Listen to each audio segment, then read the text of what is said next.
আপনার জীবনে কি একের পর এক সমস্যা, বারবার বাধা আসছে কাজকর্মে? পরিবারে কি অশান্তি চলছে? হতে পারে এটি শনির প্রভাব। কিন্তু চিন্তা নেই, শনিদেবের ব্রত ও কৃপা আপনার জীবনে আশ্চর্য পরিবর্তন আনতে পারে। শনিদেব হলেন একজন শক্তিশালী দেবতা, যিনি আমাদের কর্ম অনুযায়ী ফল প্রদান করেন। তাকে বলা হয় কর্মফল দাতা। যাদের উপর শনির সাড়ে সাতি বা ধৈয়ার প্রভাব থাকে, তারা অনেক সময় মানসিক, আর্থিক বা পারিবারিক কষ্টের সম্মুখীন হন। তবে নিয়ম মেনে শনিবারে শনিদেবের ব্রত পালন করলে শনির কৃপা লাভ হয় এবং জীবনের সব বাধা ও দুঃখ দূর হতে শুরু করে। বাড়িতে বা মন্দিরে গিয়ে শনিদেবের মূর্তি বা ছবির সামনে প্রদীপ জ্বালান।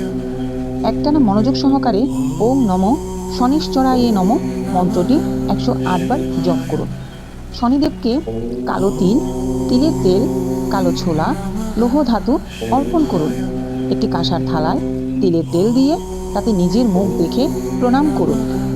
এটি শনির কৃপা আনতে বিশেষ ফলদায়ী।